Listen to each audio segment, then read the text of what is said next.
This episode is brought to you by Accenture. When your advertising operations fall out of sync, everything else follows.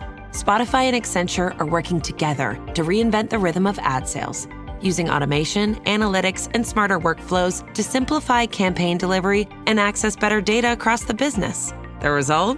Less time spent on operations, more time connecting brands with the moments and fandoms that matter most. Learn more at accenture.com/Spotify.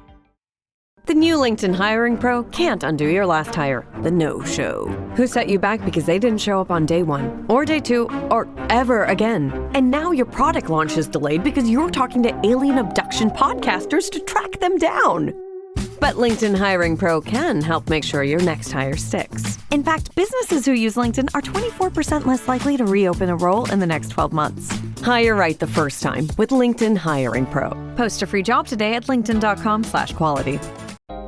If you want all of your data in one place, if you want a single home for all of your entities, if you want to spend more time working and less time searching, you need the Intuit ERP. I know because I'm Damon John, and I run my growing business on Intuit Enterprise Suite, the AI native ERP that's powerful, painless, and proven. Learn more at intuit.com/ERP.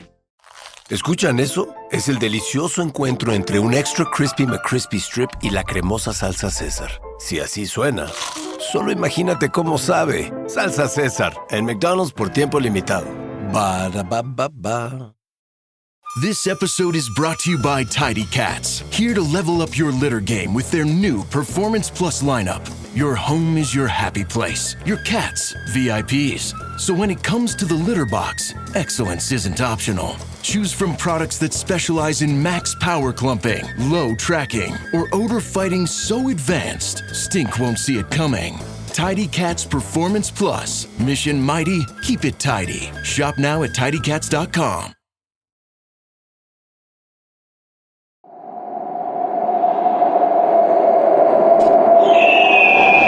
Hello, and welcome to the Assassin's Creed Lorecast. I'm Teacup. And I'm She-Cup. We are so excited to bring you this podcast dedicated to unraveling the mysteries woven into the Assassin's Creed universe. Each episode, we'll be diving into a different lore discussion, from Pieces of Eden, solar flares, and the Isu, to the Hidden Ones, the Order of Ancients, and of course, the Animus. We will seek to uncover it all. So step into the Animus, join us in the shadows, and maybe even take a leap of faith.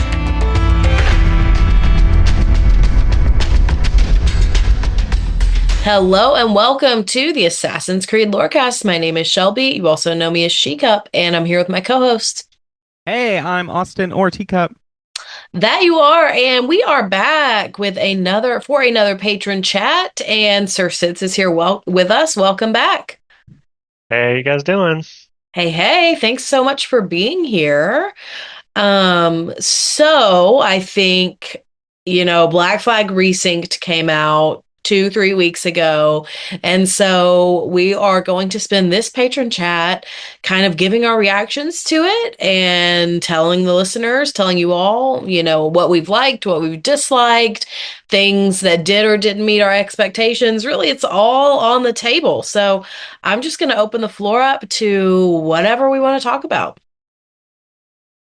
All right. Well, I thought that just briefly I could go over just some general things that people might have as questions about the game. Yeah.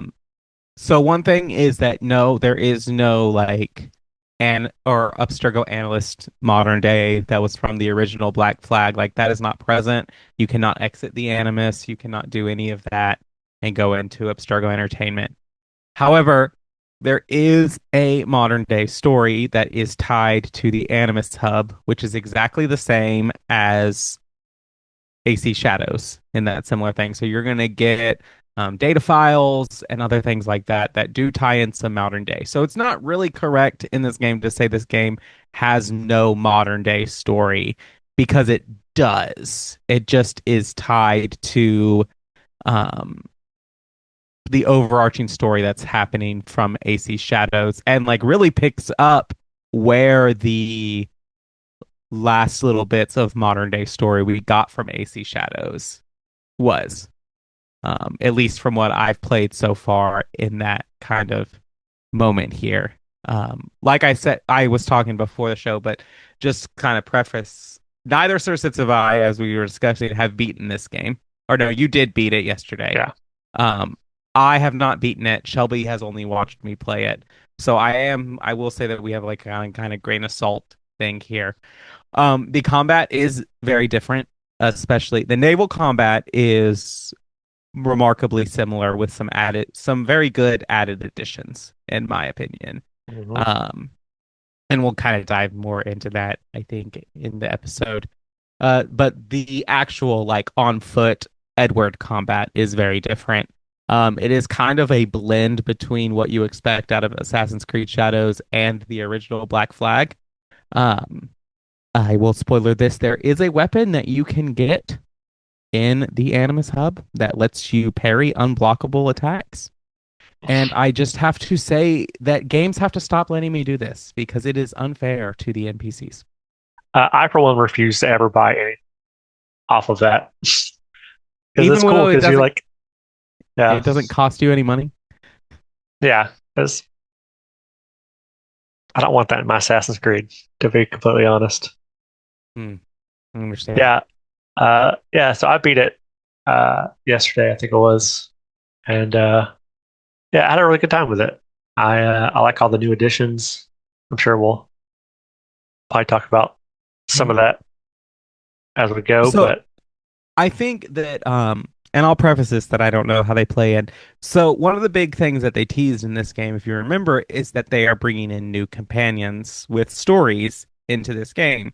And so there are, I believe, 3 ship companions that you can get. I've only unlocked 2, which are the first 2, Lucy Baldwin and Padre, mhm. who unlock abilities for your ships and have some like unique stories in there, which I think are really, really great. They also have added stories with the hideout that you find after you kill one of the Templars that was upgradable in the first one. There is now a story that is behind upgrading that with a person in that ties. There are a lot more ties to the Brotherhood in this game than Mhm. in the original. I don't know if that was Yeah, your experience either, Sir Sits, but that's what I've experienced so far. yeah, yeah, definitely. And maybe it's just because I'm older when I'm playing this and I pay more attention and I know more of the lore, but I just am noticing a lot more like tie-ins to things and like obvious things in there. But other than that, I guess like let's talk about things that we're impressed with in the game. And Shelby, you can add in some things that you've seen that you're like, oh, that's really cool. I like that. Um, my first one is I love the pets on the jackdaw. Yeah. Uh, the cat noise is so loud that sometimes I think there's a cat in my house.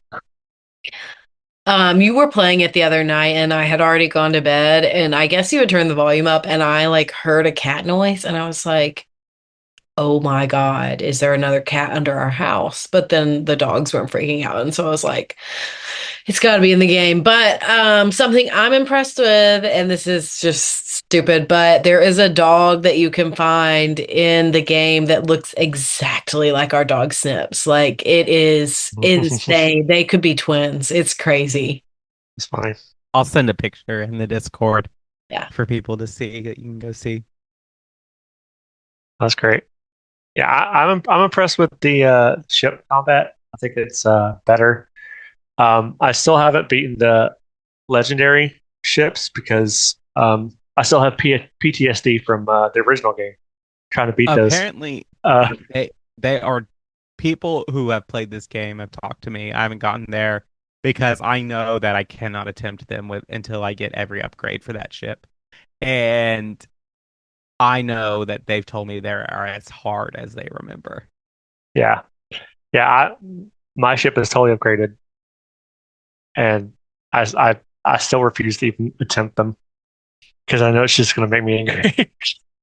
Yeah, I mean, I was playing this, and I do want to say that like this game is not easy. I wouldn't say it's easy. Like Shadows, if you're not playing on the highest difficulty, got pretty easy after a while. Once you learned Yeah. it, it was pretty simple combat, pretty Yeah. simple game to like get down.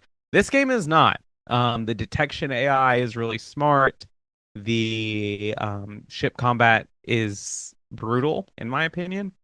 Um, I I had everything but the like master plan upgrades, and I went down to the southern part of the map to clear the forts. And there's one fort that's like one of the second to last ones in that span, and it is like you go in there and like, oh, this fort is known for housing a lot of ships.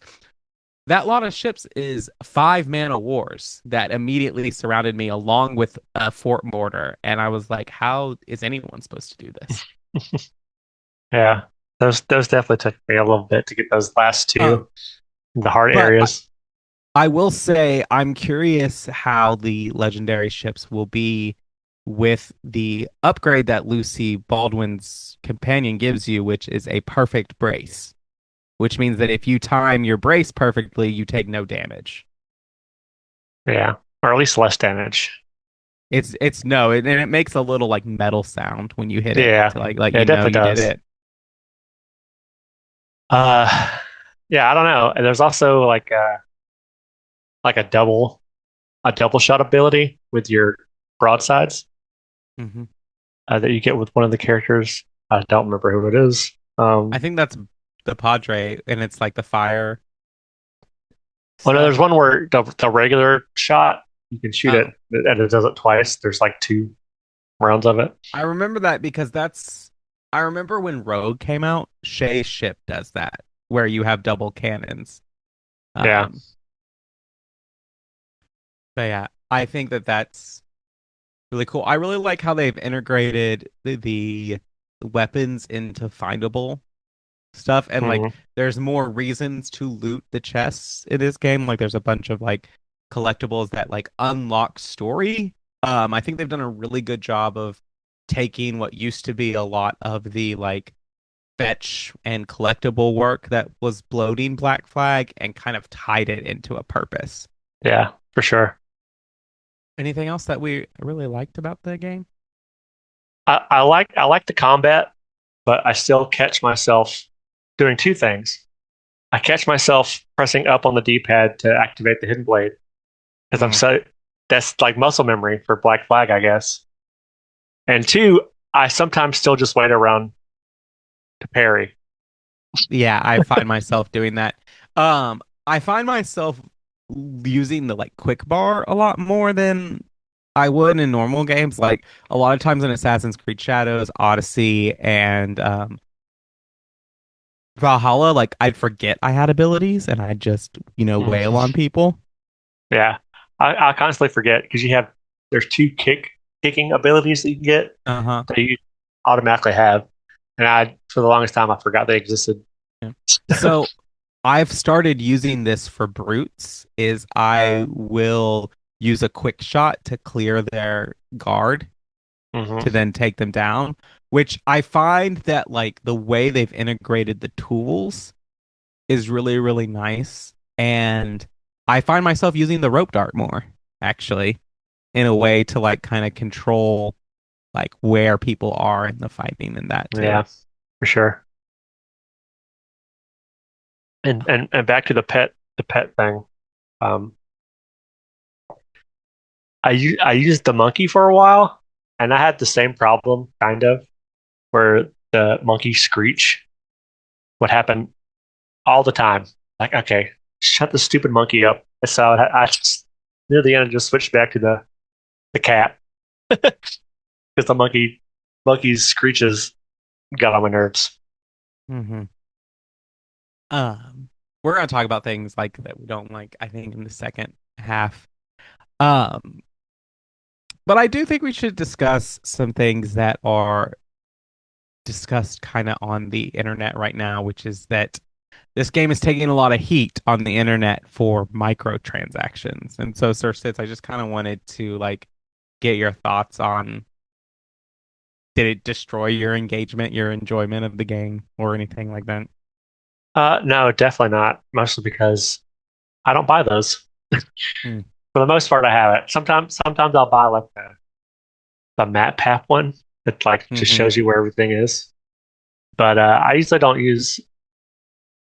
It's there, but you never have to use it. And all these past games, people are complaining about microtransactions. Just don't use it.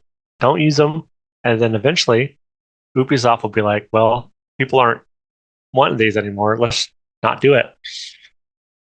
Yeah, Hopefully, they would. I think that like this is a good point because I think a lot of people on the internet you're seeing things and they're portraying like the Animus Hub as like a mobile game pass like battle pass, and like it is something, and like they lock stuff behind that, but like you don't have to fork over real money for that. You just have to do Right. side activities for that. Yeah. And like there is a store with microtransactions, but it's all optional stuff. I mean, there's a little bit of like resource speeding up in the map pack, and then there's some like weapons in there, and that's really it. But you do not, there is no needs that like these Yeah. are like pay to win kind of things. Like you do not need them to be good at the game. It's not the best gear in the game, um, as far Yeah. as like stats. And like I said, in the Animus Hub, exchange is a sword that lets you block unblockable attacks, but like it's not even that great because I find that dodging is just as effective sometimes in taking people down. But Yeah. that's kind of like where I'm at with things on there, and I think that there are things to gripe about with this game, which we'll get into in kind of the second half there. But I don't really think that that's one of them to kind of gripe about, in my Yeah. opinion. Another thing, I do like the riffs. I think they're kind of neat. There's kind of a cool. Speaking of um, the hub thing, there's kind of a cool allusion to that in the the very final rift, which I was like, okay, that's kind of cool. Although I will say I miss the previous modern day, but I understand they're trying to change, like do something different with it. But I also hope that if they do like an Assassin's Creed 1 remake, I hope they don't take out the Desmond stuff because I feel like that'd be Yeah, I think a that's missed what's holding them opportunity. up. I think that's what's holding them up on remaking these is they're trying to decide, because I think with the modern day of Black Flag, like people remember that, but it's not in the way that they are going to remember the Yeah. Desmond Saga stuff. Like that stuff is so integral to those games that I think if they did that and they took out the Desmond stuff, I would be on there with the internet haters talking about how much I Right. hate that. Mm-hmm. And like Desmond is as much of an iconic Assassin's Creed character as Ezio, as Altair, as Edward, in my opinion. For sure. I will say that I have done one rift. I did the first rift, which I thought was interesting, that how they're kind of like introducing because we had the guide and shadows, and I will just there's a little bit spoiler warning, so if you want to skip ahead a couple minutes, you might want to do that. But ego is going to take place here, and I thought that was really interesting that ego is taking more of a forefront here. And I really, really like the idea of ego being like, I can show you what could have happened if Edward behaved differently. Yeah. I can show you this. Like it was this whole thing about like if Edward had kept his promise and gone home to Caroline or anything like that. After 2 years, yeah. After 2 years. And I was like, man, Shelby and I just did a whole podcast episode on talking about how Edward should have just done that and gone and been with his hot wife. But I just found that really, really interesting. And I always appreciate when they can make me go, wait a minute. Okay, that makes sense. I mean, wait a minute. No, you're the bad guy. Yeah. Yeah. It's very interesting. I'm still not 100% sure I like it. Like what they're doing with modern day right now. But for what what it is, just on its own. I think it's kind of cool, but it all depends on how they I think continue with that. let's talk about that, like with our gripes with the modern day kind of stuff. Let's go to our mid break, Shelby, and then we can talk about that when we come back. Okay, sure thing. Before we do that, did you guys want to talk about the things you liked with the new stories? That was one thing that we didn't get into. I mean, I've only really engaged with kind of the stuff at the hideout and the two companions I mentioned. And I really liked those. I thought they were good additions and good little stories. And I like tying them in with one is tied, the Padre is tied with the Templars, which I think is really interesting. And the other one is just a really good addition that is I really liked. And I don't want to get too much into like what happens because I don't want to spoil that for people. Yeah, I liked them as well. And not even just those two characters, but there's a whole other characters, like a quest line for two other characters besides the third ship person that you get later. I liked all James Kidd and Blackbeard, right? For Stede Bonnet and Blackbeard. Oh yeah, that's right. They had, and then there's a whole nother Blackbeard quest line, like post after that. After spoiler alert, he dies. After that, near the end, I like that. I liked all the new additions we got as well. Yeah, it really is like, I would say it's less of like, I'm not frustrated by anything they've added so far and being like, this should have been in the game. Why didn't we have this in the original thing? It's like, oh, this is a cool addition to like, as I'm revisiting this and getting this in there. It's definitely more. Oh, go ahead, Sir Sits. It's a more definitive version of the game. I was going to say it's more like things they've added that makes it justify paying for it again. Yeah, that too. I think so, a little bit. It is a different game. I will say that. That is a big thing that I think people need to understand. Like, it's a similar story, but it is a different game. Mm-hmm. All right. Well, on that note, let's go to the mid-break. Amazon Health AI presents Painful Thoughts. Why did I search the internet for answers to my cold sore problem?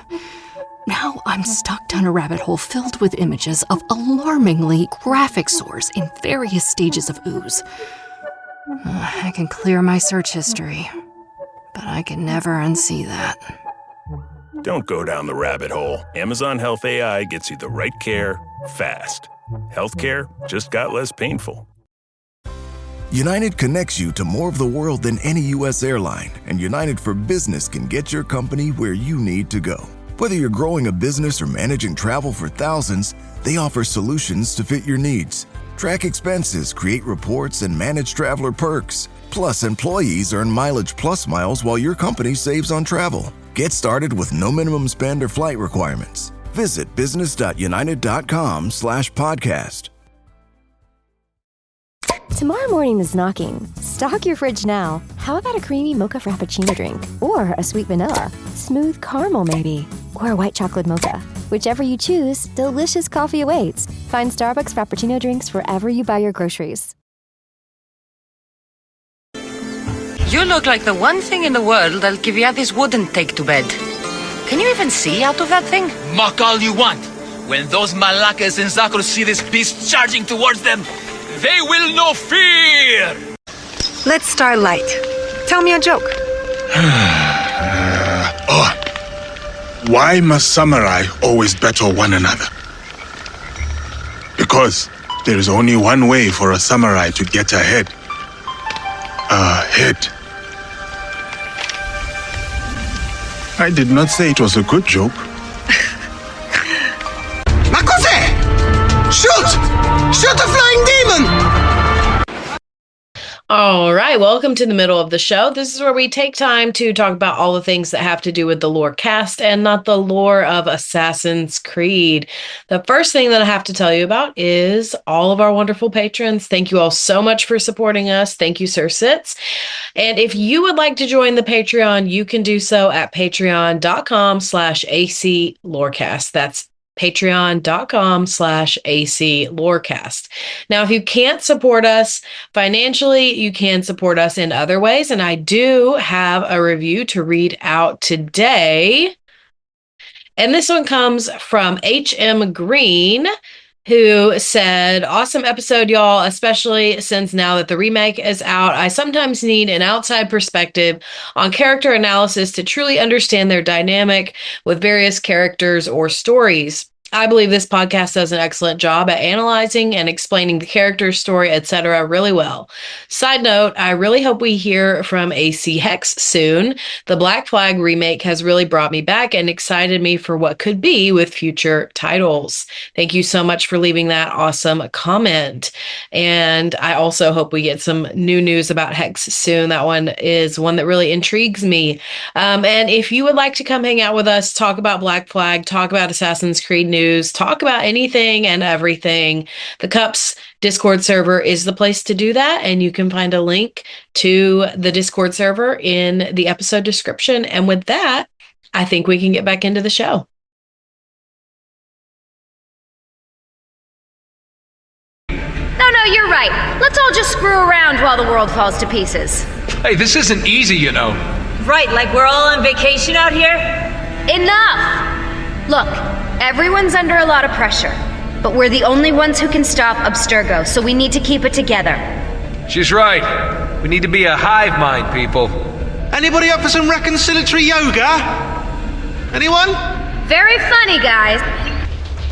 You have my thanks. Keep the sword, Ezio. Do I know you from somewhere? Don't you recognize me? It's me, Mario! Uncle Mario? It's been too long, Nipote. Far too long. Malaka! Malaka! So let's kind of talk about a little bit about gripes. And I want to start with the modern day. Because as much as I enjoy some of the context and the riffs and all of that stuff, I really hate the text-based stuff. Yep. That's what I was kind of alluding to earlier. And I wish that, like, I'm okay with them not, like, giving us, like, a person. Like, and it's more of an idea of, like, trying to center us in, like, a more immersive way of, like, we're the person experiencing these memories. I don't mind that. I kind of like that. That's not bad for me. But, like, when we take in, like, the extra content that they used to do, like, yeah, we got emails and all that stuff, but we also got voice recordings and photos and other things like that. There are other forms of media that I wish that they would include in these data files, in a thing of, like, let us listen to or let us watch a video of something that's happening. I mean, it really is, like, they've confirmed in here that, like, this is several decades after the events of Valhalla, modern day. And so there's a lot that's happened, and we're in, like, future beyond our lived, like, reality. Like, so we're in, like, the 2060s or something like that. Or maybe like 21s. We're in the 2100s. And so I'm unsure what the actual date is, but there's something that confirms that in Shadows, I believe. So I wish they would just let us see some stuff. Let us give more of, like, painting a picture of what's going on. Like, are the Templars in control? Where are the assassins? What is going on? Like, obviously they're kind of, like, tying in that, like, you know, the guide is, like, this old assassin strand and Ego has all this control. Like, what's happening? Is this some AI that the Templar has created and has now taken over the world? And that's the kind of spin we're going with. I wish that, like, they would, you know, piss or get off the pot, basically. Give us modern day or don't. Like, make historical games or make Assassin's Creed games, which are about a modern day audience looking to history to answer their modern day problems. Yeah, it's a whole dark animus Plot, I don't really know all much about it because, to be honest, I haven't really read up on a lot of the lore from either Shadows or this. I was kind of hoping to, after I beat the game and got everything, I'd read all of it, but there's some stuff I haven't even gotten yet that I don't know really know how to get. Um, but but there are a few like audio in this one. There are a few audio clips. Like there's a clip from a podcast, quote unquote, that you hear a little bit of, and there's like I think there's one more that I've gotten that I don't exactly remember what it was about, but yeah. So I'm curious to see where it goes, but like I want more. I don't know, personality to it. Hmm. Yeah, That makes I sense. think that like what it gets to is like there is some kind of conflict, but I don't know what it is. I don't know. I can't like what is going on. It leaves me a lot of questions, a lot to be desired, and it's probably one of my biggest gripes about this game. And it's mostly just like conversations people have, and it's super vague. And you're like, okay, but what does any of this what does any of this mean? Who are these people? Like, why am I caring about them? What is it adding to the overall world? Because even if we want to talk about like stupid ones, like there is an old email in Assassin's Creed 3 of Rebecca being mad that Sean's stealing her yogurt or something like that. And like, is that stupid? Yes, but that adds to the world. It adds to the humanity of the characters. That's what would happen in real life. Yeah. And it makes them more relatable. Yeah, exactly. It's these little things like that don't matter, that are stupid, that can be taken out, that make the world and the characters feel more real and feel more full. Yeah, even in I think it's Brotherhood with the "What's the matter, you all tell you?" Like that whole thing. They could have just kept that out, but it showed that they were in this confined space and they were getting stressed out. All this stuff, and it happens with you and your friends. You say something and somebody blows up at you because they didn't like what you said, but that's just a part of life that happens. And like even small things that like even deepen characters, and I'll give a game that I hate, which is Valhalla. There is a record on the computer in there of Layla trying to write an email to her friend that she killed in Odyssey, her parents. And it's a thing of like, oh, here is it makes the characters feel human rather than just like makes you forget that like, oh, this is a video game character. It makes it feel like you're reading about an actual person. Right. I just miss old. I miss. This might sound like an oxymoron. I miss old modern day. I do miss old modern day a lot. I miss the stakes. I miss the feeling that like something was going on, and even in the small ways of like Unities and Syndicates modern day, like which is minimal at best. But even Syndicate, where you're like, oh, well, there's Sean and Rebecca, like that, like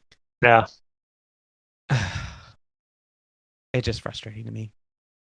I think the reason they do it is because people have complained for years about modern day. Because all they care about is one part of the story. But I've always, wanted all of it, in one package.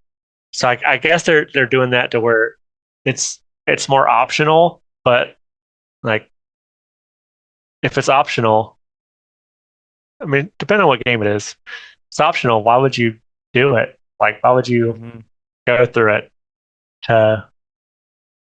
And like there are optional parts of the modern day, even back to AC1. Yeah. But like it tells a story, and I just need them to tell a story again and stop like restarting the modern day. I mean, how mad is like, Shelby that odds are William Miles dies of old age? Yeah. It's just it's they drip feed it to you, and I don't like that. Just tell me the story. Don't drip feed little information about the story. I want to know the actual story about it. I think the And problem is even that they're too scared to commit to something because they're afraid of what the fandom will say or what internet trolls will do or whatever. And I understand those fears, but I think the vast majority of players of this game, of people in general, would prefer them to commit to something and do it. And maybe it's not your thing than to just flounder around for 7 more games and do nothing. Because if you commit to something and actually give it several games to get into its stride, chances are it's going to be better than whatever this middling thing is that they've been doing. and I think about this of like, let's take a game of the year winner, Expedition 33, that sway did a huge sweep of the game awards. Like not just one game of the year, like won several game awards. Do you think that they would have made that game if they had worried about, oh, well, people like this turn-based combat? Will people like the aesthetic? Will people like the things that happen in this game? No, they came out, this is the game that we wanted to make, and this is the game that we're making. And I think that's the freedom that a indie studio has over a AAA studio. But like that's what makes great games. This is the game we wanted to make. And I think you see that in early Assassin's Creed. Even the original Black Flag, you see like, oh, this is the game we wanted to make. Versus you look at Valhalla and like, this is the game they made us make. Yeah. And I feel like it would be just as easy as having a regular modern day segment, but when it gets to that point, have something pop up like, do you want to skip the modern day segment here? You could say yes. You don't have to worry about it. It's just a simple and you can button say press. you can view the modern day in this options menu from the main menu or something like that. Like, yeah, just have an option that makes it skips the modern day for you if you just want the historical story. Yeah. And I know we're going a little long on this, and so this will be the last thing I'll say on this because I do have other gripes with this game, believe it or not. And it just comes back to historical and modern days is the DNA of Assassin's Creed. I don't think you can have an Assassin's Creed game without both. And I think that's why, even in minimalistic aspects, Shadows and Mirage and now Black Flag Resynced have modern day tie-ins right there because it is integral to who Assassin's Creed is at their core. And I think a majority of Assassin's Creed fans who are not loud on the internet feel that way. I think the majority of the fandom feel that they want both historical and modern day segments, and they want both to matter. That is the key. They want both to matter. And that's not to say that the modern day has to be equal in length to the historical section. That's never been the case. But I think what you've said, Austin, is that they both are important to the story. That's the key. And honestly, I just think that they need a writer who's like passionate about the modern day and can come up with something that's interesting. I think that so many of their writers are just like burnt out and maybe don't care as much anymore. And I think that's fair because a lot of the writers in the past Assassin's Creed, they introduced these really interesting characters for them to fade into oblivion. Galena Vorarina, Otto Berg, like all of these great characters that are primarily extra like book material and comic material would make great video game distance, and they get sucked to the sidelines. It feels like it's Juno all over again. We have all these characters, and then in the case of Juno, it all happens in a comic book, and then we're past that now, and now we have all these cool characters, and now it's 30, 40 years later. All these people are probably super old or dead. Look at Basm and Loki. Like, they teased all this idea of someone who lives and survives into the modern day, and we had a whole game focused on Basm, and the present day Basm wasn't in it at all. These are huge, huge things. We could do a whole podcast just on modern day. We could. But my next biggest gripe, and I don't know about you, is Edward's character model. I think it looks bad. I think it looks like he has the wrong skeleton under his skin. It's not that bad. I just think there's something off with his eyes. And I don't even know if I can articulate what that is, but the eyeballs look different. He simultaneously to me looks older and younger than he was in the original game. I don't know. What do you feel like, Sir Sids? I don't know. I guess I didn't really notice it. Just like people are saying, oh, in these new missions, Edward sounds older. Well, yeah, the voice actor got older, but I didn't even like voice changes as he got older, but I never really even noticed it. You know what I mean? Like, so I think sometimes in some of the scenes, people are complaining about the new scenes where, like, maybe there doesn't seem like there's a lot of life in Edward's eyes, in some scenes. But I mean, I'm gonna say this just because I know additionally like what some of these new things are. Let's stop for a moment and think about where Edward is after Blackbeard dies. He's been betrayed by Benjamin Hornigold. He has been everything he knows and trusts, that he gave up everything gave up everything he knew to chase wealth and find this new community in Nassau. And then all of that goes under, and his best friend in this area, Blackbeard, is dead. Mm-hmm. I wouldn't have life behind my eyes either. True. That's true. And a lot of stuff in some of the new stuff has to do with Blackbeard, so it's nice. I think that like with another thing about that, I understand the voice actor gets old. I probably won't notice those kinds of things, unless like the editing changes. Kind of like when you mod in someone who has like done voice acting and like you obviously like know it because the production value goes down really quick from the game.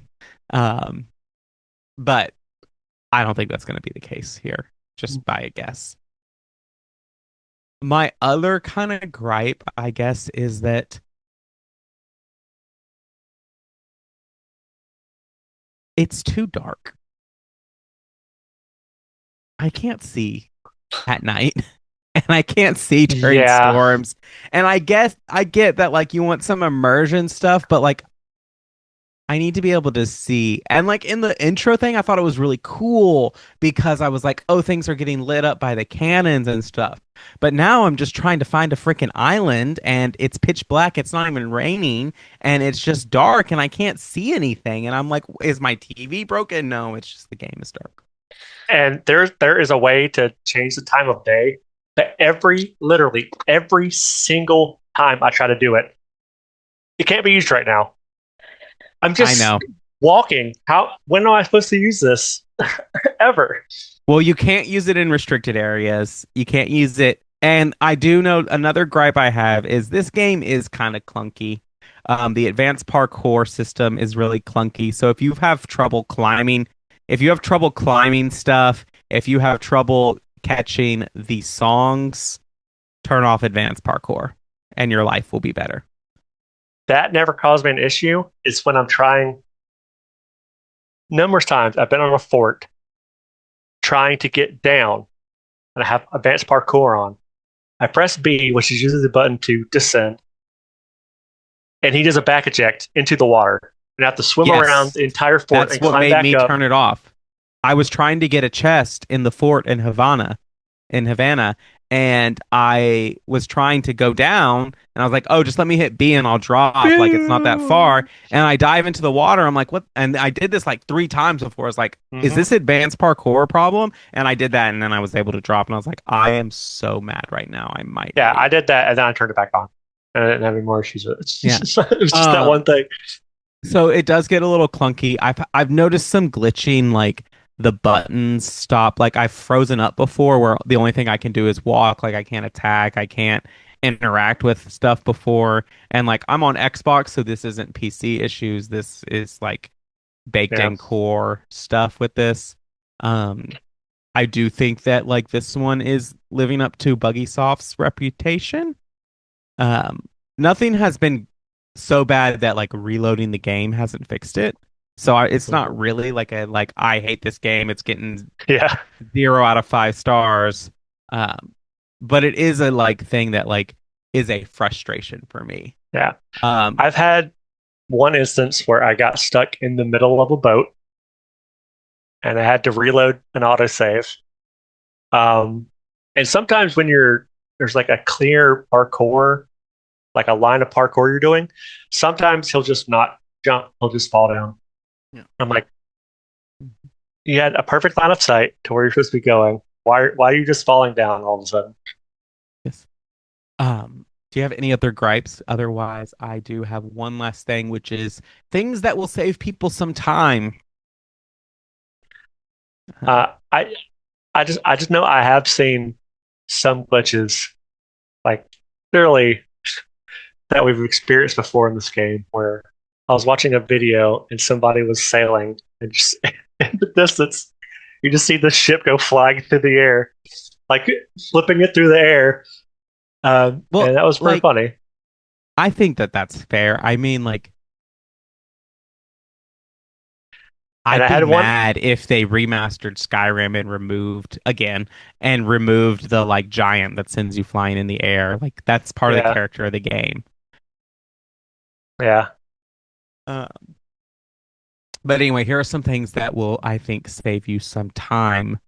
One, you cannot, like the original game, you cannot find all of the Mayan steles until you progress the story. You can only find 13 of the 16 before you have to find them that are locked behind story missions. Yeah, some of the islands that in the original game you could just go to whenever are locked behind animus walls. Mm-hmm. So you actually have to get them in order, like of story, which I kind of like. Actually. The shipwrecks do not populate until you get the diving bell. Mm-hmm. There are some there is no like time saver pack that eliminates the plans for the final upgrades like the original game had in that kind of thing. You could buy the time saver packs and remove that. In this game, you have to do them. They are in the diving bell places and they are locked behind treasure maps. Treasure maps. So just know that. That's how you're going to find that. If you really get frustrated, just look up a guide. Most importantly, these songs for Leave Her Johnny, and Drunken Sailor are in Nassau. Collect the songs in there and you will have those songs available for your ship. I just know that those are the fan favorites. I also know that Wellerman is also, but well, side tangent, another gripe. The map pieces that you get, to get them to be sewn together, you also have to have like resources. Resources, which are usually the sellable stuff you get, and they're a lot. Like the one I wanted to get, I needed 200 barrels of rum, and I can get like 20 at a time. Yeah, that's annoying. In the fleet, they've redone. We didn't talk about this. They've redone the fleet missions. They're not the same at there. In those fleet missions, you reduce risk in there by taking out the forts, and then you want to recruit one of every type of ship into your fleet. You need a man of war. You need a frigate. You need a brig. You need a schooner. Schooner. You need all of those. and you can do scouting missions to figure out which warehouse has the best resources and things like that. You can get resources from there. There are no like collectibles that are locked behind the fleet missions, as I understand this time. So that's There's like important. some art pieces and stuff that you can put into and create an agua, Yeah. but that's about it. Yeah. And then in the Grand Cayman Island, there is a chest that looks like you can't get to it inaccessible. And you'll hear a conversation in Spanish about this guy who is drunk and stuck up there. I'm just going to save everyone some time if you want to listen to this podcast and you're here. You have to drink 5 drinks at the tavern and then you pass out and wake up next to that chest. And that's how you get that chest. Yeah, I had to look that up because I did too. Losing my mind. Uh-huh. Because I went over because there's an underwater chest near there. And I was like, oh, I bet I have to go this one. And then there's a path back up there or something like that. Yeah. Nope. I glitched through a wall. I was really I did this like right before we came and did the podcast right now. So it's like fresh in my mind. And then the last thing that I have for time saver is that you cannot. There was something about a story mission or something like that. I believe one of the additions is there's an actual like story behind the naval contracts now, like with an actual character. I think is that new or is that in the original game? He was mentioned, but he wasn't an actual character until this game. Okay.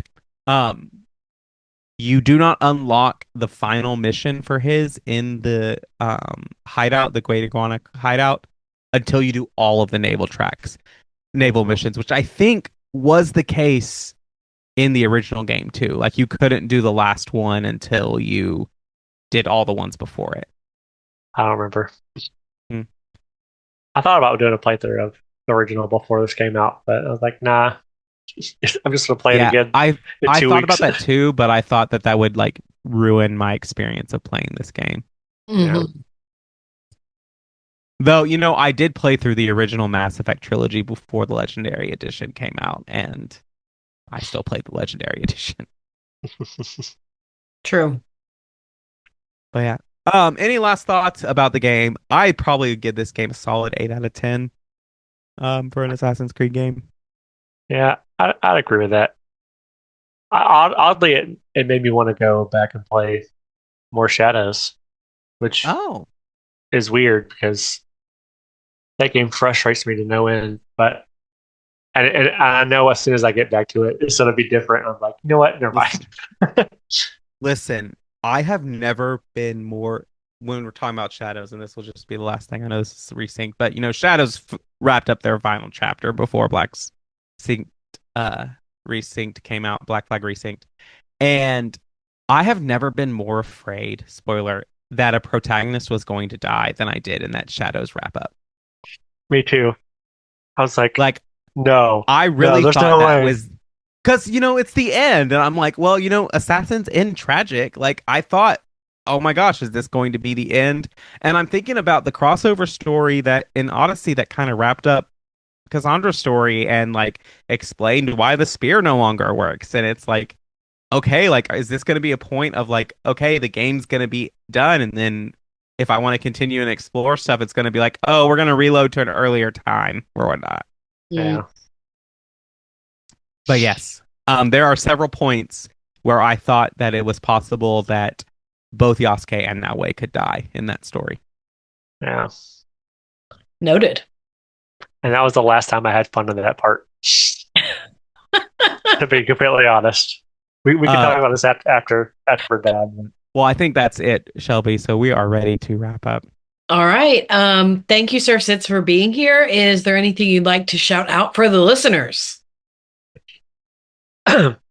Yeah, I'm taking a little break right now, but I do stream on Twitch, twitch.tv/SirSitsalot00. I'm thinking of starting up the Chronology Project again. I know I've said that a few times, but with Resynced, it makes me want to start working on that again. We'll see if it works this time. But yeah, that's pretty much it. Play play